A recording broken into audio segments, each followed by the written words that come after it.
founder or an entrepreneur. You wanna take your company value to 300 million, we gon' show you how to do it. But we got the roadmap, the aspirations. We'll give you a game plan and strategies. Seize control of your company's destiny today by tuning in to Private Capital Mastery. Let's start the show.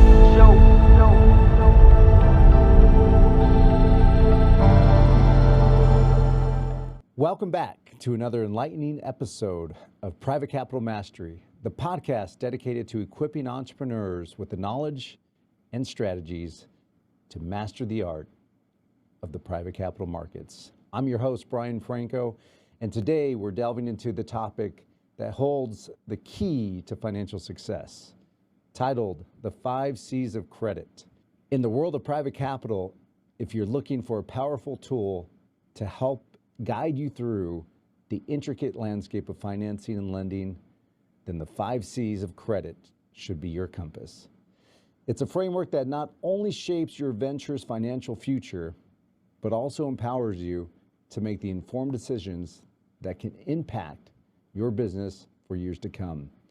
Imagine having the ability to assess the creditworthiness of potential borrowers, to understand the strengths and weaknesses of your own business, and to navigate the complex world of credit with confidence.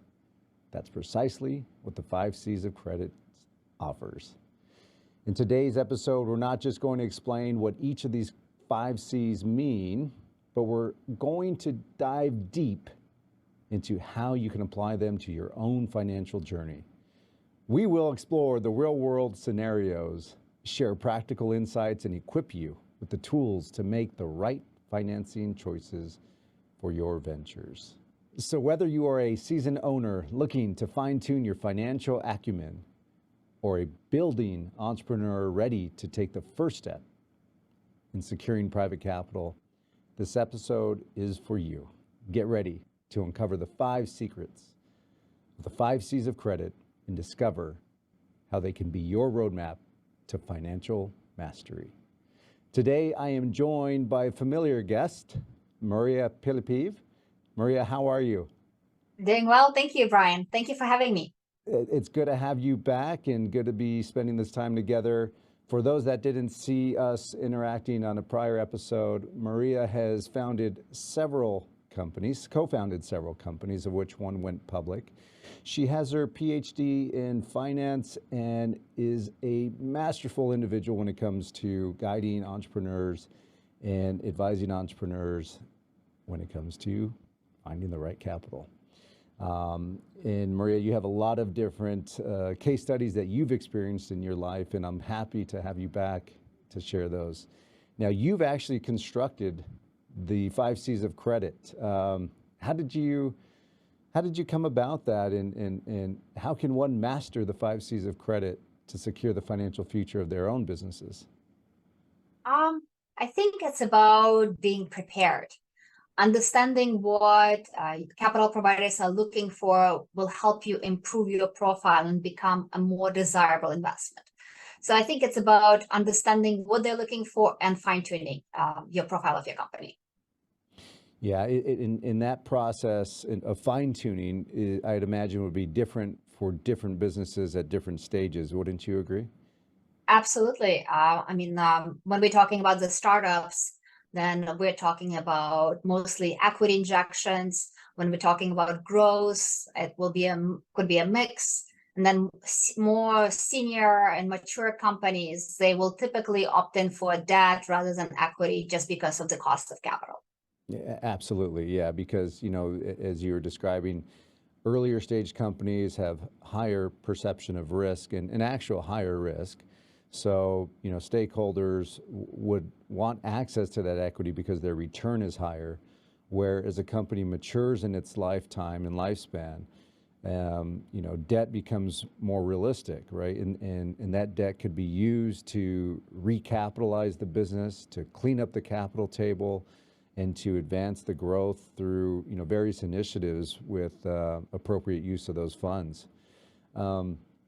I'll ask you a question here regarding some of the challenges that CEOs and entrepreneurs face. But how would you say the 5 C's of credit can positively impact their situation. And in fact, why don't we even dive into what are those 5 C's of credit? First one is the character. And when we're talking about the character, it's a very broad term because it encompasses the history of the business. So we're talking about the past performance, about the customer base, customer concentration, how it grew, whether it was organic or inorganic growth. When we look at the current operations, we're also looking how the processes are being managed and the business plan projections. And finally, what those projections are showing about the future growth of the business. And character also encompasses the reputation of the business, its management team. How strong is the management team? Have they thought about the succession planning? What is their relationships with capital providers? So there's a lot that is being loaded into the first C, which is character. When we delve into the second C, which is capacity, and it's very simple. Capacity is essentially the ability of business to repay the loan. So I think we can move to the third one, which is a capital. Capital is overall financial strengths, and we're talking about the adequacy of a working capital. What is the leverage of the company, and we're looking at different ratios that are being assessed by credit analysts when they're looking at the capital structures. The fourth C is the collateral, and under collateral we are talking about is there a working capital that can be used as collateral? Is there real estate? What are the tangible assets out there that can be utilized? And often credit analysts will do the extra work, and they will analyze, do you have some of the assets that are redundant? For example, is there a credit line that is underutilized? So they will explore multiple options analyzing your business. And finally, the last fifth C, it's the conditions.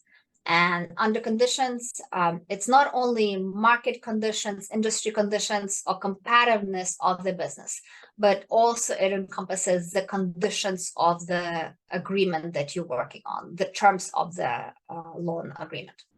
Mariya, thank you for walking us through those 5 C's of credit. Just to summarize, we have character, capacity, capital, collateral, and conditions.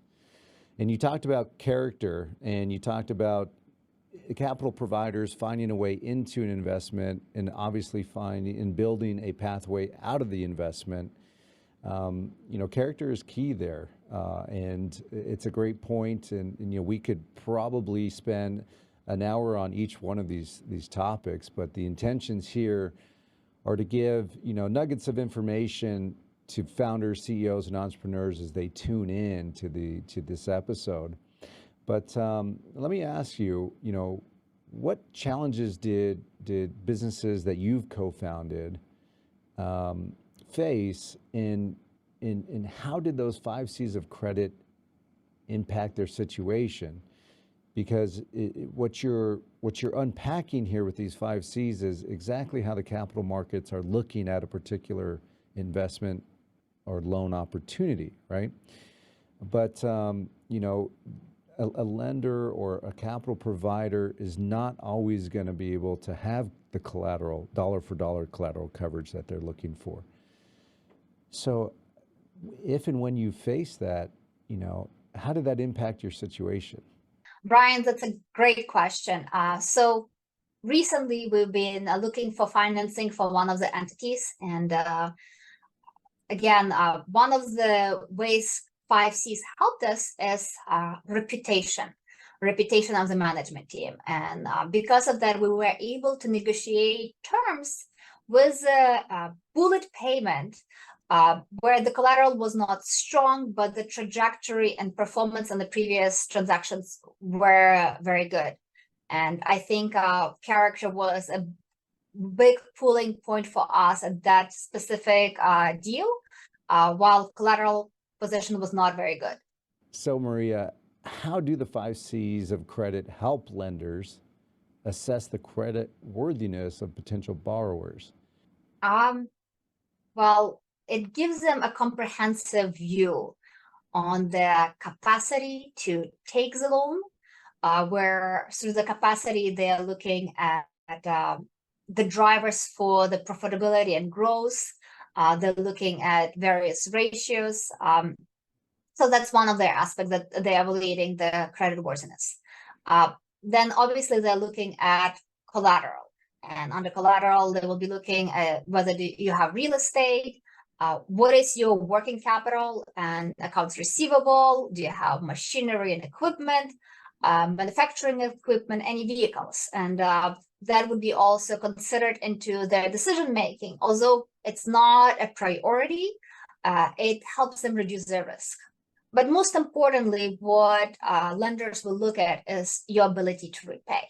So they will be looking at your performance, historical performance, and your trajectory. And they will want to see how much detail has been put in, thoughtfulness and preparation. How do your financial reports are looking? So you really want to have a strong financial team providing updates at least monthly to you, showing the trends and ability to repay it. Absolutely. Monthly reporting is key. Financial reporting is key because without those measurements, it's difficult to determine creditworthiness by an investor or a capital provider. And you talked about character, and those relationships and past experiences greatly impact how you're going to interact with those capital providers in the future. But for those entrepreneurs and CEOs that don't have that history, and they're in the middle of a capital raise, or they're seeking an equity partner to accelerate the growth of their business, to collapse the time that otherwise would take them, much longer, right? And I will say that these 5 C's of credit give a good perspective of how these capital providers are looking at these investment opportunities. And what we find is that these 5 C's of credit become the 5 challenges for CEOs and entrepreneurs, right? And they're trying to score high on all 5 of these, C's that we described. And but sometimes, as you described, yes, there could be character, yes, there could be capacity, there could be capital, but there may not be collateral, and then sometimes you might have just character and conditions. Perhaps it's the right people and the right team pursuing the right opportunity in the right market conditions that can certainly impact a capital provider's decision to say yes, right? Because they ultimately they want to say yes. We just have to spend that time in showing them those measurements of the business and the trajectory of the business, so they have those reasons to say yes. I think, Brian, you're absolutely right. And what often happens is that also new entrepreneurs, they don't have relationship established, as you mentioned, and they need help and guidance. So at this point, I think I would strongly recommend looking for financial advisors. So Mariya, I want to ask you one final question here that I think will provide amazing guidance for CEOs and founders. And that's more so from the perspective of lenders and capital providers. But how do lenders and borrowers leverage the 5 C's of credit to their advantage? And just to recap, those 5 C's again are character, capacity, capital, collateral, and conditions. So with that frame, how do lenders and borrowers leverage those 5 C's, to both parties' advantage? Because I always illustrate this as a capital provider. They want to inject $1 into one side of the machine that you developed, and they want to see $1.20 come out. And sometimes, it's even better than that, right? It could be $2 that come out the other end of that machine. That is illustrated as the business, right? But how do lenders and borrowers leverage those 5 C's of credit to their advantage? Well, for lenders' perspective, it helps them determine the risks of potential borrowers. So it's like a scorecard, which they use for the final decision making, and to determine the long terms and interest rates. From the borrower's perspective, it helps us know what we're being scored because we can improve it. We know what to work on. And obviously, if we can improve it, it can help us get more favorable terms and low interest rates. Well, that's absolutely correct. And I could conclude by saying the importance of combining the 5 C's to make informed and strategic financial decisions are extremely important. And so for those viewers and listeners that are tuning in, make sure that you do have a solid financial team that's making those measurements in your business on a monthly basis. And because those reports are going to be the measurements in the scorecard, as Mariya was describing, that are going to be closely looked at. And they're going to be looked at for purposes of understanding, yes, creditworthiness, but the business's ability to pay back that capital. And so if you're not able to show that information, there's really no scorecard. In some businesses, they may or may not have a full-time CFO, but there are certainly a lot of options out there for even interim CFOs. And interim CFOs can be deployed and injected into a business to not only make those measurements in the business, but help the entrepreneur and help the team understand what measurements should be made in their industry, because not all industries are the same. And that would be my direct advice to all of you, because if you do not have those simple measurements, as they say, what can't be measured cannot be improved. And in this case, what can't be measured, you can't develop a scorecard to determine credit worthiness, which is going to ultimately keep you from the capital that you're seeking to access for the growth of your business. So with that said, Mariya, thank you so much for joining us again, and thank you for walking us through the 5 C's of credit. It's been invaluable. And again, I do appreciate your time coming on with us. I hope you would join us again in the future sometime, and we could spend more time talking about these topics and others, if that sounds good to you. Absolutely. Thank you, Brian, so much. You're very welcome. We hope you enjoyed this informative episode of Private Capital Mastery. I'm your host, Brian Franco, and I look forward to seeing you next Tuesday. Until then, have an amazing week, and we'll see you next time.